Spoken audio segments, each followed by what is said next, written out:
Hi kids, today you are going to learn about local self-government. First you should know about the meaning of the local self-government. It is the institution which looks after the administration of an area or a small community. For example, we may say about the village, city or town. Local self-government, it operates at the lowest level of society. That means the grassroots level. Okay, very close to the people. Local self-government is a very close to the people, which touching their everyday life. It is a management which looks after the local affairs by such local bodies which have been elected by the local people. Okay, the local self-government. It is the institution which is elected by the local people. These local bodies provides a service to the local community as well as act as an instrument of the democratic self-government. Okay, now you should know about the history of the local self-government. Actually, this one is followed from the Chola period onwards. During the Chola period, they followed the Kudavola Murai system.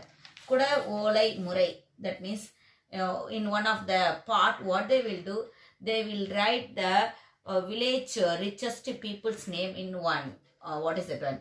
Volai they will say. That means a palm leaves they will write. Okay, in the palm leaves they will write the richest people's name there. And what they will do, they will keep all that leaves in that, what is it? Kuda means what is in a part. Okay, in that part they will put all the name of the people's in that one. Okay, they will call any one kid from that village itself. They will ask that girl to pick one leaf from that one, whose name they are getting in that leaf. In that leaf, that person only become as the jamindar. That means he is the president of the village, that village. Okay, like the type only they followed during the Chola period. From that day onwards, they are following that local self-government. But it was developed by Lord Ripon alone. In India, it is how it is developed as a local self-government. That means during the British period, Lord Ripon again he modified that local self-government in 1882. He is known as the father of local self-government. Okay, he is known as the father of local self-government. Next, you should know about the features of 73rd and 74th Amendment. Actually, salient features of the 73rd and 74th Amendment. Okay, now you will learn. Panchayats and municipalities will be institutions of the self-government. First one, which is of the 73rd and 74th Amendment. That alone I am saying, not only the Tamil Nadu Panchayat Raj. We are reading about the salient features of the 73rd and 74th Amendment. In that one, Panchayat and municipalities will be institutions of the self-government. Gram Sabhas in the villages and ward committees in municipalities, or both are in that one. Three-tier system of Panchayats at village, taluk and district levels. Okay, three tiers of the Panchayats: village level, taluk level and district level. Seats at all levels filled by the direct election alone. Seats reserved for chairpersons of the panchayats at all levels also shall be reserved in proportion to their population. 1/3 of the total number of seats reserved for women. Uniform 5-year term. Okay, here also the 5-year term alone they are following. That means if the person is elected by the people, means he will be the president of that local self-government for 5 years. That is 5 years term. Next, salient features of the Tamil Nadu Panchayat Raj Act 1994. In this also three-tier system alone, Grama Sabha and establishment of election commission, constitutions of the finance commission, reservation of seats for SC, ST proportionate to the population, 1/3 reservation of seats for women, and also constitution of district planning committees. Okay, constitution of the district planning committees. Everything is comprised in this also. Next, you are going to learn about the three-tier system in that one. First one, village level. Okay. After that, you are going to read about the taluk. Taluk means the panchayat level. Okay. And after that, you are going to read about the district panchayat. Okay. Now we will move for that one. In the three-tier system, first what I said, village panchayat, next taluk or panchayat union, and high level is the district panchayat. That means the very low level alone the village panchayat. Village panchayat, these are functions on villages are called village panchayat, the local governments. Okay, the local governments which are functions in the villages are called as the village panchayat. The president and ward members are directly elected by the people. Those who are attained the age of above 18 years, 18 to contest in the election, one must have attained the age of 21 years. Okay, the voting for the voting age there should be completed the 18 years, and for contesting in the election you should complete the 21 years in this one. Already I told the term of office is for the 5 years. District collector act as the inspector of the village panchayat. Village panchayat are constituted in each and every village wherever the population is above 500. Village panchayat, how much the population should be there? There should be the 500 population should be there. Okay, then only the village panchayat it will be there. Okay, next you should know about the functions of the village panchayat. What are the functions? It should provide the drinking water, maintaining the street lights, maintenance of the roads, maintaining the village libraries, small bridges, and granting the permission to the housing plots, maintenance of the drainage, construction of group houses, cleaning of streets, maintenance of the burial grounds, maintenance of common lavatory facilities. These are all the main functions of the village panchayat. Some voluntary functions also is there. Okay, what are the voluntary functions? Maintenance of street lights in the villages. That means the people they themselves what they will do, they will do the voluntary functions which are performed by the local government alone, but they are called as the voluntary functions. Okay, maintenance of the markets and fairs, implantation of trees, maintenance of playgrounds, maintenance of the parking vehicles, slaughterhouses and cattle sheds, control over places of exhibition. These are all comes under the voluntary functions of the local governments. Next, revenue. Revenue means income.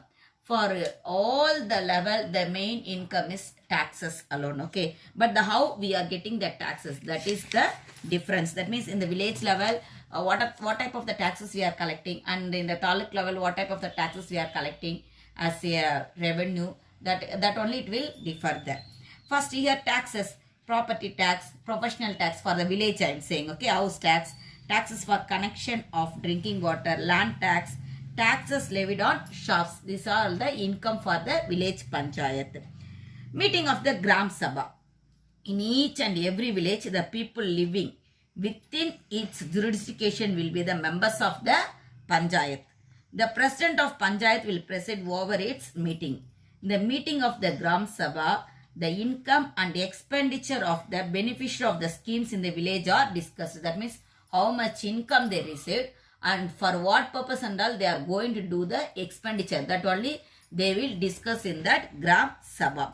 Most probably these Gram Sabha meetings are conducted for 4 times in a year. January 26 on the Republic Day, May 1 Labor Day, August 15 Independence Day, and October 2 Gandhi Jayanti. These are all the 4 days. That means these are all the national holidays we are saying, isn't it? On that day alone, they are conducting the Gram Sabha. Next, you are going to learn about the Taluka Panchayat Union. Panchayat Union, it is formed by the grouping of villages. In this also, members are elected by the direct election alone. The chairman of the Panchayat Union is chosen from among the members. What are the functions of the Panchayat Union? Same what we said for the village panchayat, same like that alone the main functions. Okay, supplying the drinking water, village health centers, maintaining the village health centers. We are saying about the hospitals, isn't it, in the villages, that only called as the village health centers, maintaining that one. Maintenance of roads, establishment of the maternity homes, establishment of the public fairs, veterinary hospitals, maintaining the social forest, repairing of primary school buildings. These are all comes under the functions of the Panchayat Union. Here also, the district collector, you only inspect the Panchayat Union. Among with him, who are the person they are inspecting the Panchayat Union means planning officer, block development officers. They also supervise the development of the Panchayat union. Next, you are going to learn about the high level, the district Panchayat. It is constituted in each district. The district Panchayat is constituted in the each district. One district Panchayat is constituted for every 50,000 people, and the ward members are directly elected by the people. Here also the chairman is elected from one among its member. And for the term for all everything I already told 5 years alone. Functions of the district Panchayat. Advising the government about the developmental schemes of the village Panchayat and Panchayat union. Supervising the functions of district planning commission. Okay. Next you are going to learn about the urban local government. Okay. This one is a local self-government we learned. Okay. In the village level. Here you are going to learn about the urban local government. In the urban local government, here village level only we are saying as a lowest level. Here town level, town panchayat only is the lowest level. After that municipality and after that corporation. Okay. First town panchayat.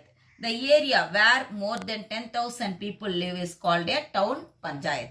Members and president of the town panchayat elected directly by the people alone. Here also 5 years term. Executive officer, he only looking after the administration of the town panchayat. Next municipality. More than 1 lakh people is called as a municipal, the area where the people living more than 1 lakh. That place only we are calling as a municipality.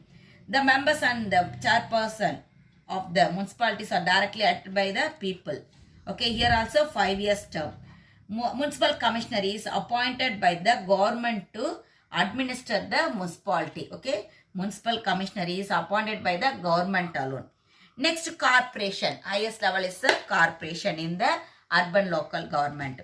Municipal corporation are established in big cities where the city has many lakhs of population. For example, Chennai we may say. Chennai comes under the corporation. The municipal commissioner is the administrative officer. Mayor is the chairman of the corporation. Here also 5 years term alone. Okay. The municipal commissioner will be a person from the Indian Administrative Service. That means the IAS. From the IAS alone, the municipal commissioner will be the person then. All the decision of the corporation council will be implemented by him. He will be assisted by the office of the corporation. What are the important functions of the mayor we will see now. He acts as a bridge between the members of the corporation as well as with the government. He presides over the meetings of the corporation council. He receives the dignitaries from foreign countries also. What are the other types of the urban panchayat we will see. Here 2 types of the panchayat we completed. One is the village panchayat level and the urban panchayat. That means a rural panchayat and urban panchayat we completed. What are the other types of the urban panchayat? Notified area committee, town area committee, cantonment board, township, port trust, special purpose agency, like that we are having there. Actually Gandhiji, he also said about the Gram Swaraj. He really wanted the Swaraj in the basic level. Okay. The self-rule only we are saying as a Swaraj. It should be start from the basic level. Basic level means from the village level. He advocated about that one mostly. Okay. Next, about the election to the local government in Tamil Nadu. The State Election Commission conducts the elections to the local government like the general election. The electoral roll is prepared ward-wise. Okay, ward-wise they will prepare the electoral roll. Seats are reserved for the SC, ST and also for the women also. Problems and challenges facing the local self-governments. In everything we are having the problems and as well as the challenges. What are they? Lack of clear demarcation of powers and functions of the local bodies. Allocation of funds and needs assessments are not matched. Role of caste, class and religion in decision making at the local self-government. Poor accountability of elected members. Periyar E.V. Ramaswamy became the chairman of Erode Municipality in 1917. During his period in Erode Municipality, Periyar worked effectively for providing piped drinking water supply and health facilities to the people. Piped water supply scheme was implemented in 1919 by him. This scheme was said to be first of kind in the history of Indian municipal administration. Thank you, kids.